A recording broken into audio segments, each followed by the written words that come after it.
Bien, queridos hermanos, vamos a seguir con este estudio del libro de Apocalipsis. Habíamos visto esta semana pasada el mensaje a la iglesia de Éfeso y a la iglesia de Esmirna. Hoy vamos a continuar y vamos a ver el mensaje a la iglesia de Pérgamo. Y vamos a ver cómo esta ciudad estaba construida sobre una montaña, como vemos en las imágenes, y tenía varios templos paganos, ¿está bien? Entre uno de los que vemos en las imágenes hace referencia al templo de Zeus, también habían distintos templos también haciendo referencia a una gran importancia que tenía esta ciudad, cuya escuela de la medicina era muy importante, y se les rendía culto al dios Esculapio, ¿está bien? Cuya tenía forma de serpiente su estampa o lo que se habían representado. Ahora, la historia menciona a otros dioses como Zeus, Atenas, ¿está bien? Dionisio. Ahora, es importante tener en cuenta que entre esos dioses que menciona también está el dios Dioniso, que es el Baco, el dios del vino. También está Esculapio, como habíamos dicho recién, que era el dios de la medicina. ¿Está bien? Bien, vamos a ver un poco las características. En este periodo empieza con la tolerancia de Constantino, ¿está bien? Donde promulgó el edicto de tolerancia y de ahí no se persiguió más a los cristianos. Y mientras los cristianos venían siendo perseguidos, también venían estando atentos. Ahora, vamos a ver cómo en este periodo esta iglesia cambia, o el mensaje de esta iglesia, cómo la iglesia se acostumbra y el pecado o Satanás se introduce a la iglesia. Satanás venía atacando a la iglesia, como veía también que esto no venía dando resultado, cambió de táctica, de estrategia, y se introdujo. Entonces, para todos aquellos que piensan que Satanás está en el infierno, esto no es así. Satanás anda como león rugiente por el mundo buscando a quien devorar. Satanás no está en el infierno. Vamos a ver más adelante en este libro cuándo va a ser lanzado al infierno, pero en la actualidad Satanás, dice la palabra, que está como león rugiente buscando a quien devorar. Ahora, en estos años decíamos que Satanás se había metido en el mundo, o la iglesia se había acostumbrado al mundo, o el mundo se había introducido a la iglesia, ¿está bien? Y se empezaron a crear o a formular distintas teorías o a espiritualizar cosas que vamos a ir analizando a medida que vamos viendo el pasaje. Ahora, vamos a ver cómo esta ciudad también era de gran importancia, o cuya belleza hacía llevar a grandes reyes y emperadores. Augusto César era uno de los que pasaba tiempo en la ciudad de Pérgamo. Él no estaba enfermo, no iba a sanarse a este lugar, sino que cuando en Roma empezaba el frío, habían aguas templadas en este lugar, entonces él iba. Y también, como sabemos, César tenía gran o cercanía, vamos a decirlo, o el vicio, o estaba también con problemas con el alcohol. Entonces también hace referencia a que este dios Baco, a la cual muchos adoraban, que era el dios del vino, era una gran atracción para el emperador.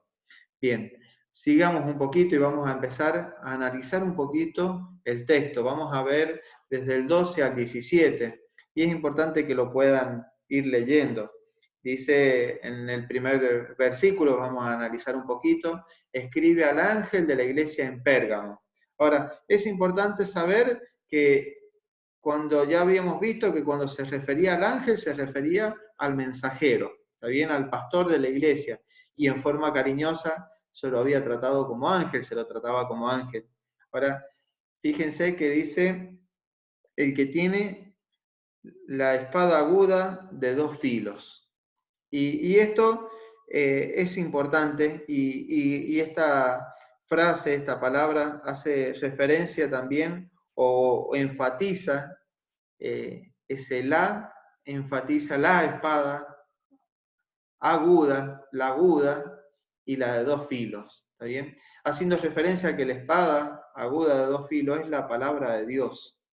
Y esta es la respuesta a las necesidades del hombre, las respuestas al pecado del hombre. La solución está en la palabra de Dios. La solución que vamos a ver de los problemas que venía teniendo la iglesia y la cual tenemos también ahora en la actualidad como iglesia. También entonces es importante saber que este mensaje fue dado a la iglesia de Pérgamo, pero también aplicable para cada una de las iglesias en los distintos tiempos, también aplicable a nosotros. Bien, dice, yo conozco tus obras y de dónde moras. Fíjense cómo Cristo le dice, a ver, yo conozco todo lo que estás haciendo, sé dónde morás. Y al principio dijimos que íbamos a ver un Dios compasivo, un Dios que se ponía en nuestro lugar, en el lugar de la iglesia. Fíjese que él le dice, yo sé la circunstancia que vos estás viviendo, que estás, dice, donde está el trono de Satanás. Parece que Satanás tenía estrado o se había afirmado y estaba actuando con firmeza en esa ciudad. Dice, pero retienes mi nombre y no has negado mi fe, ni aun en los días de Antipas. Fíjense cómo él los alienta. Se pone y en las circunstancias que están viviendo, lo difícil que es el actuar como iglesia, y dice, pero aún con todo eso, tú retienes mi nombre, no has negado mi fe, ni aun en los días de Antipas. Y acá nombra un desconocido, se puede decir, o un adorador, un testigo fiel. Dice, ni aun en los días de Antipas, mi testigo fiel fue muerto. Ahora, este Antipas, según Tertuliano, dice que Antipas fue un obispo de la iglesia y que rehusó adorar a Esculapio.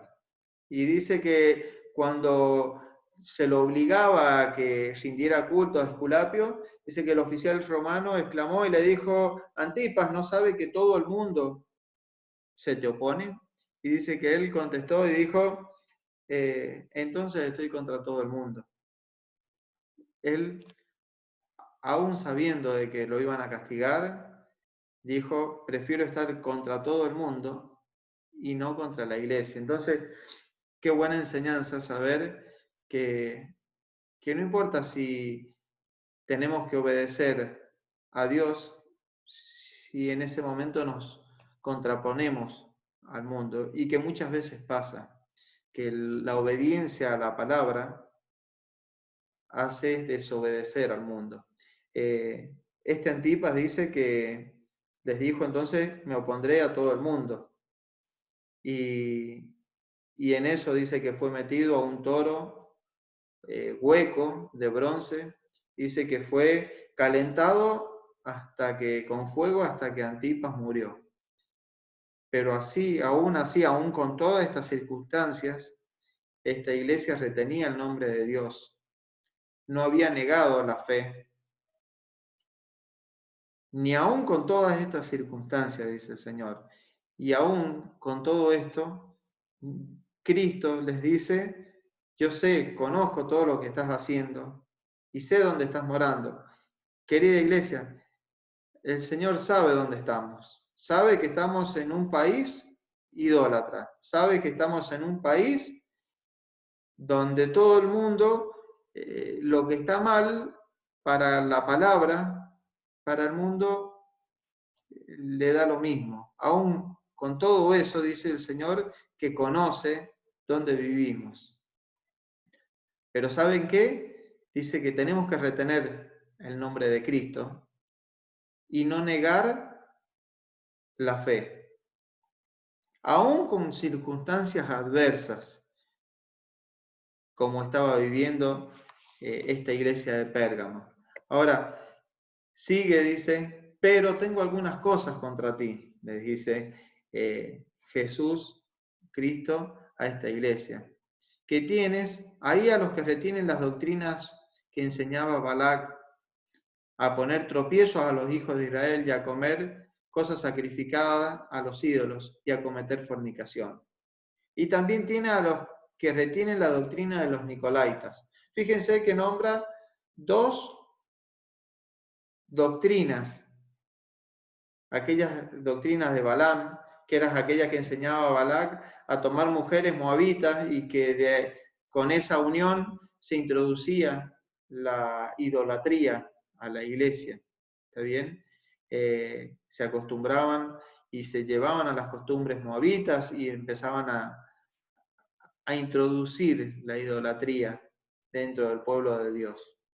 Ahora, ya habíamos hablado de los nicolaitas cuando vimos la iglesia de Éfeso, y si se acuerdan, en la iglesia de Éfeso decía que Cristo también, como dice acá, dice las que yo aborrezco, también aborrecía, y ahí dice que la negaban. Ahora, acá ya habían algunos que retenían esas doctrinas, ¿está bien? Que impulsaban al pecado. Ahora, dice, pero tengo cosas contra ti.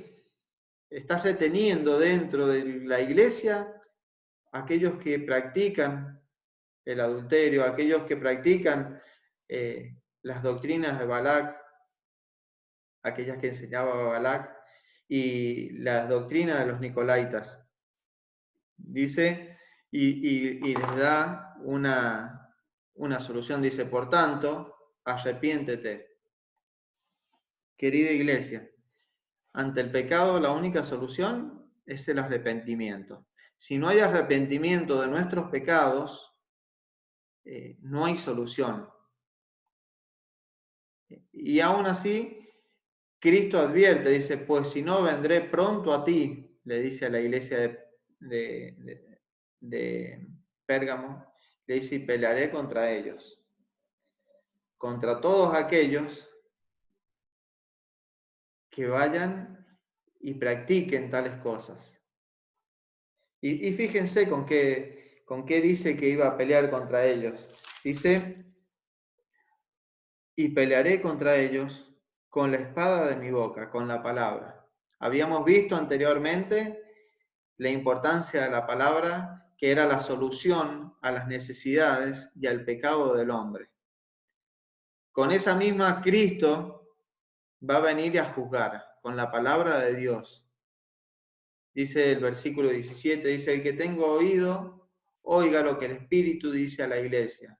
Al que venciere se le dará de comer del maná escondido, y daré una piedrecita blanca, y esa piedrecita escrito un nombre nuevo, al cual ninguno conoce sino aquel que lo recibe.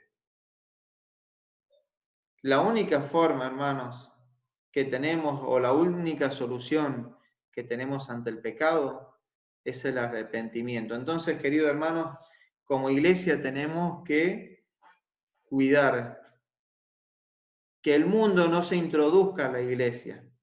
Tenemos que procurar que la mundaneidad no se introduzca en las iglesias.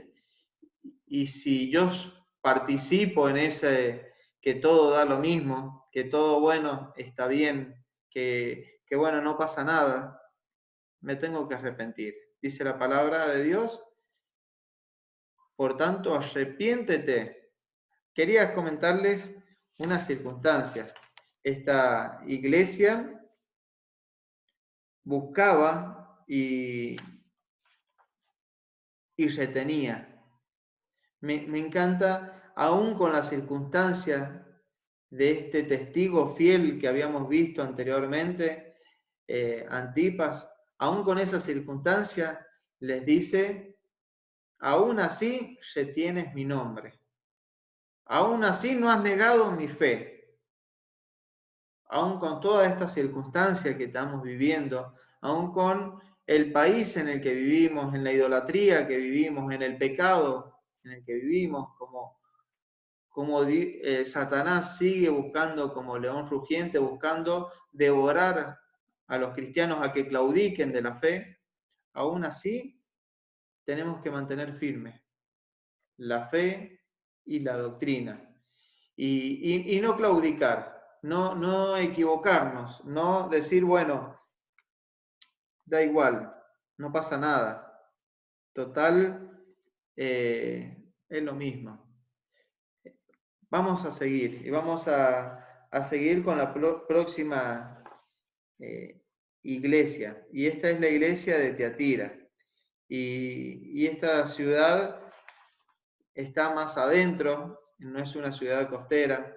Y acá en las imágenes vemos un poco las ruinas.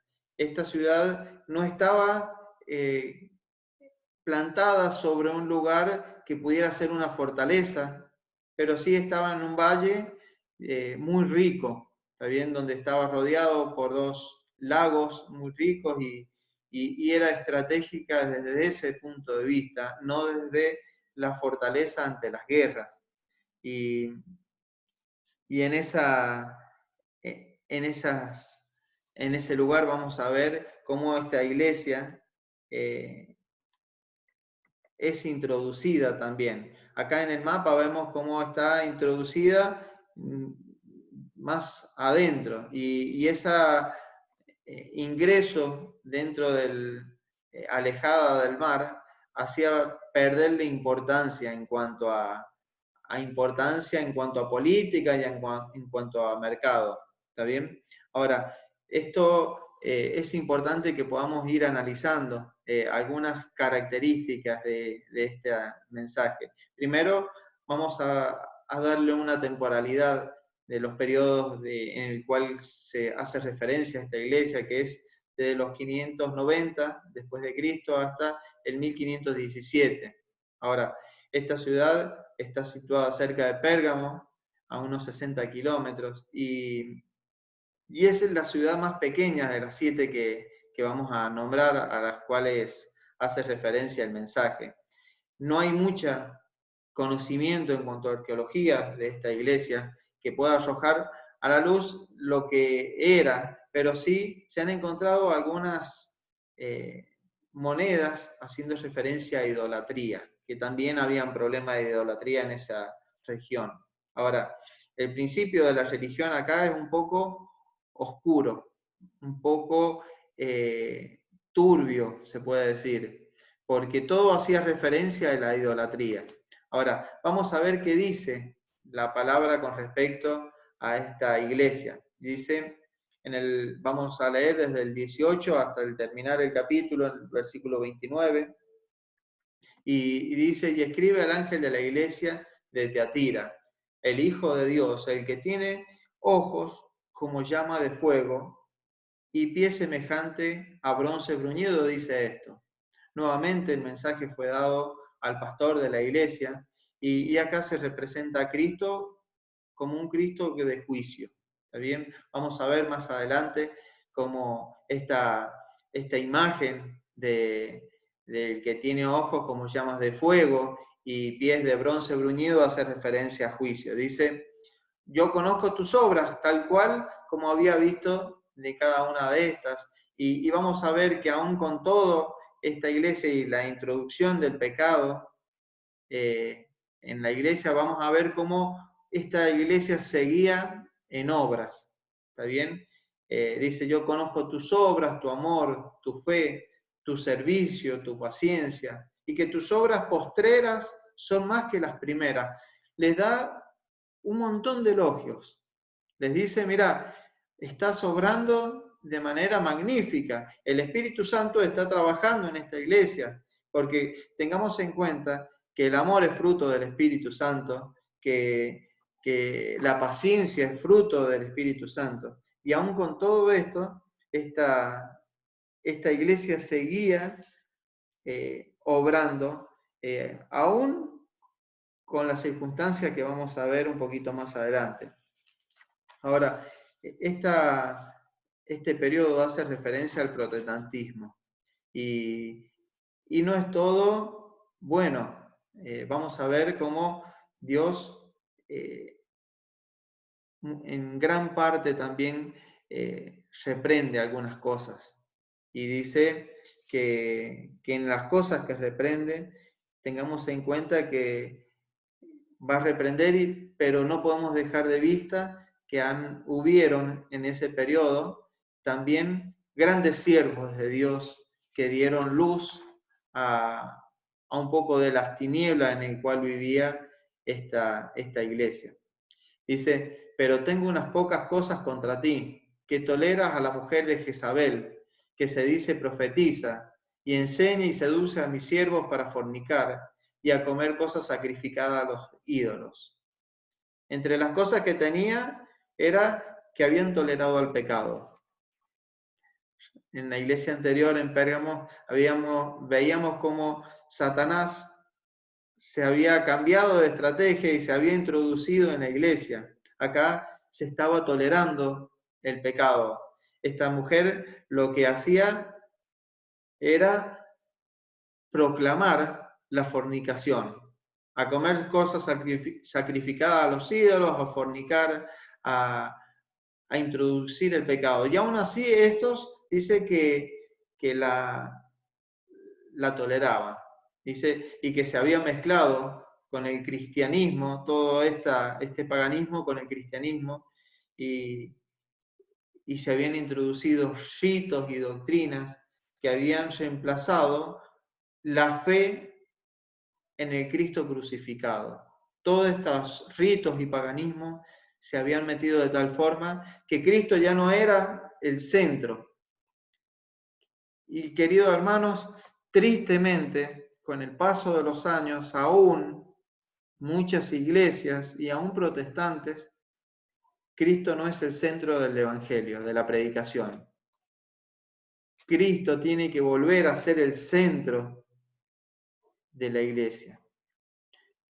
Las predicaciones, el Evangelio, la palabra entera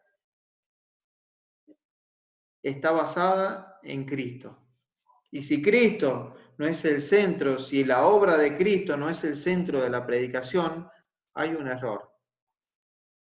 Muchas iglesias se han llevado a que con el fin de obtener mayores beneficios económicos o mayor popularidad en la gente o tener iglesias grandes, lo cual no digo que está mal tener iglesias grandes, al contrario. Muchas veces no nos podemos conformar con tener una iglesia pequeña, pero sí no podemos buscar ser una iglesia grande si Cristo no es el centro de la iglesia. Hay muchas iglesias grandes que han crecido siendo Cristo el centro de la iglesia. Y eso es lo que debemos procurar y como iglesia toda junta afirmar. Y buscar que como iglesia no nos equivoquemos en introducir doctrinas, en introducir modalidades o modismos que para el mundo son atractivos. Muchas iglesias se han basado a que a los jóvenes hay que entretenerlos y que lo importante de los jóvenes es que estén entretenidos. ¿Saben qué? Si como iglesia buscamos entretener a los jóvenes, el mundo tiene muchas más atracciones, tiene mucho más para entretenerse. El mundo, el pecado, ante la vista humana, es más entretenido. La base tiene que estar centrada en Cristo, el joven se tiene que fundar en Cristo, y ahí sí el joven va a crecer. No podamos buscar que los jóvenes crezcan o que la iglesia crezca basada en cosas superfluas, basadas en comodidades del mundo, en decir, Dios te va a prosperar, Dios te va a ayudar, Dios te va a esto, Dios te va...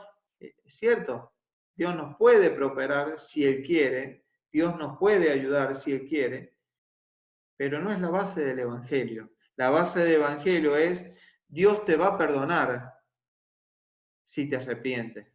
La base del Evangelio es, Cristo vino y murió en la cruz por tus pecados.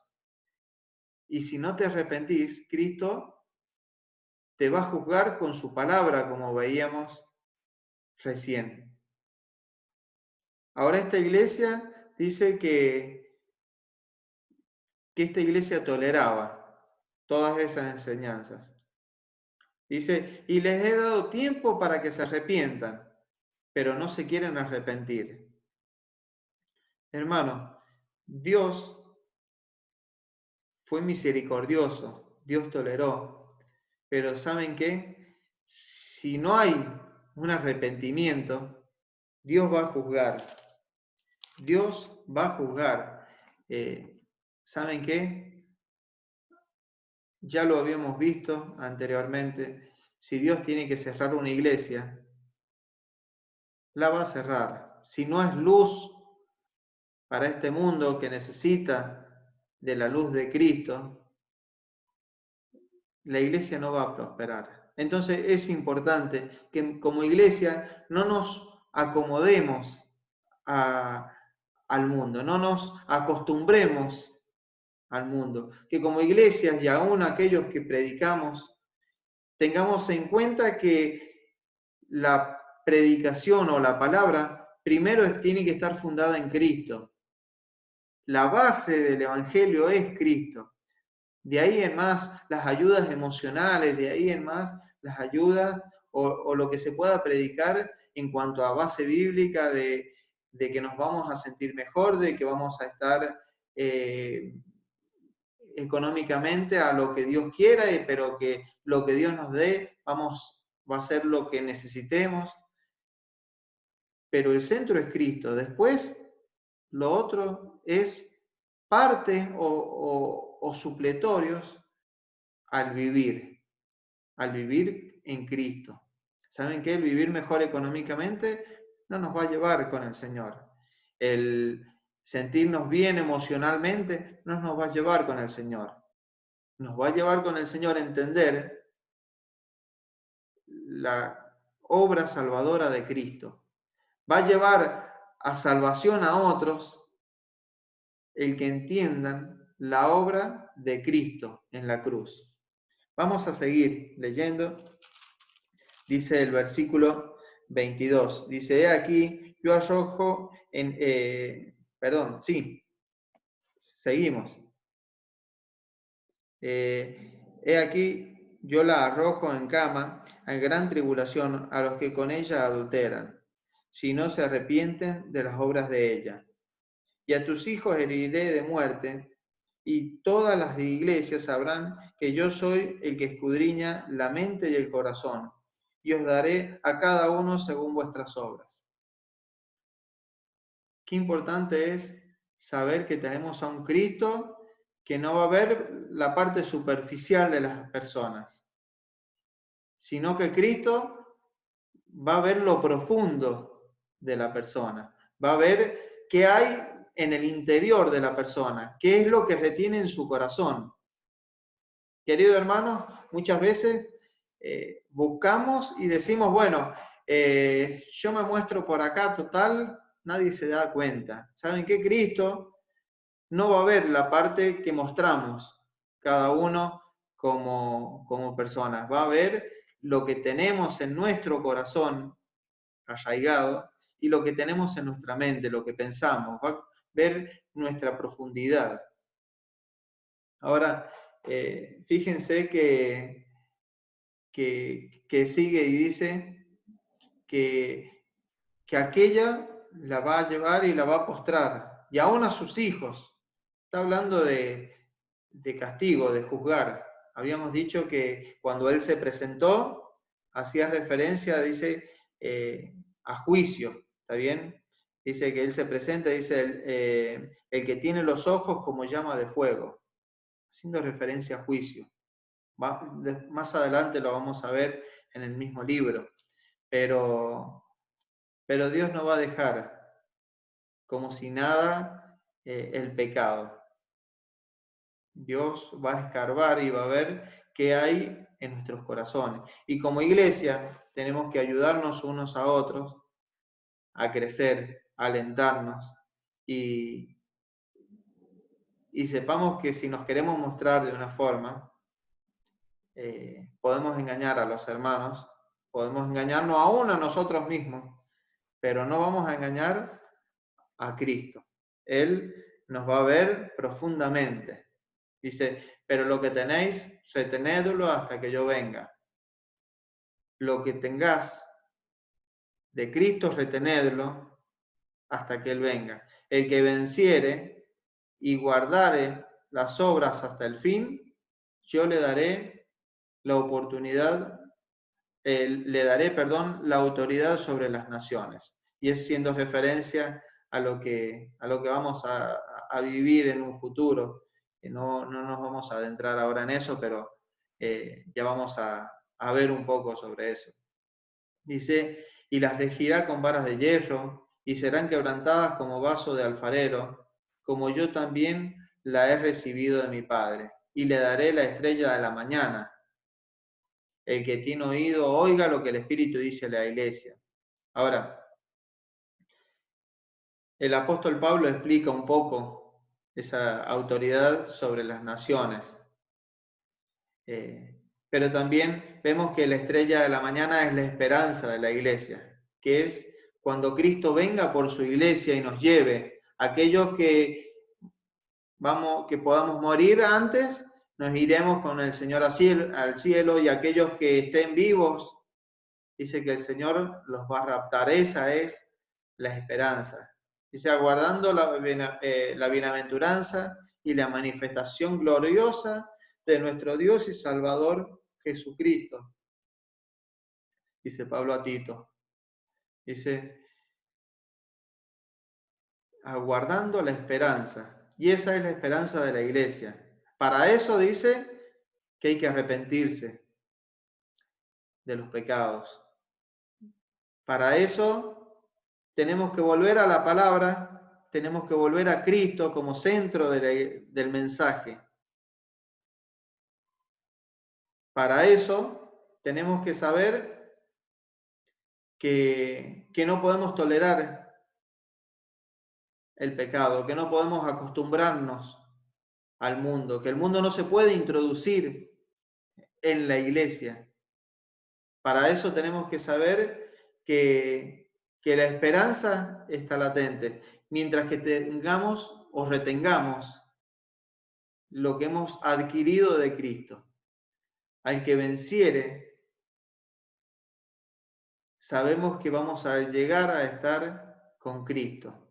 Esto no se trata de una religión, no se trata de que si soy católico, si soy evangélico.